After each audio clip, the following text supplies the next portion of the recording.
Қайырлы күн баршаңызға. Бүгін сіздермен ерекше кешкі ас өте дәмді, барлығы тамсанып жейтін, дастарханыңыздың сәні болатын етті рулет рецептісімен бөлісемін. Кез келген гарнирмен ұсынсаңыздар болады, немесе холодный ассорти ретінде кесіп қойсаңыздар да әдемі шығады. Алдымен картопты ірі көзді осындай үккіштен өткізіп аламыз. Үккіштен өткізілген картопты екі қолмен жақсылап суын сығып аламыз. Картоп құрғақ болуы керек.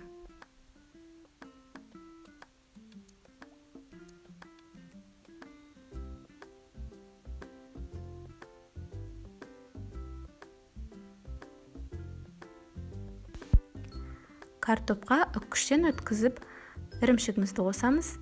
Тұз, қара бұрыш, ас көк және 2 жұмыртқа саламыз. Жақсылап қолмен араластырамыз.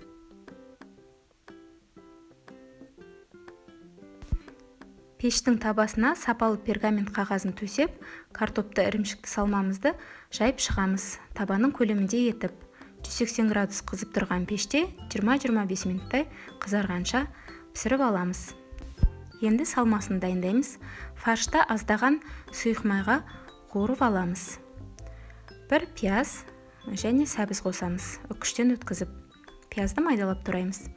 Татымына қарай тұз, бұрыш қосамыз. Бәрін жақсылап араластырып, қуырып аламыз. Өзіңіз қалаған кез келген дәмдеуішті қоссаңыз болады. Үстіне ұсақтап туралған қызанақ, тәтті қызыл бұрыш және аздап сарымсақ қосамыз. Бәрін жақсылап араластырып, қуырып аламыз. Бетін жауып, суы тартылғанша бұқтырып қоямыз. Фарш піскенше картопымыз дайын, осылай пісіп шығады. Үстіне етті салмамызды жайып шығамыз.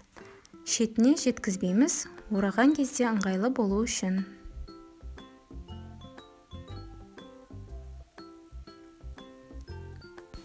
Пергамент қағазының көмегімен рулетті орап шығамыз видеодағыдай.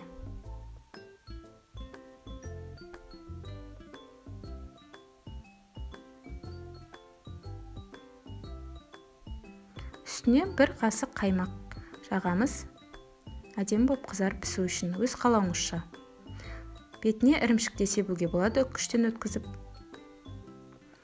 180 градус қызып тұрған пешке сәл қызарғанша 10 минуттай салып аламыз. Мына рулетіміз дайын болды. Өте дәмді, міндетті түрде жасап көріңіздер. Рецепт ұнаса лайк басып, комментарий жазыңыздар. Каналға жазылуды ұмытпаңыздар. Ас болсын!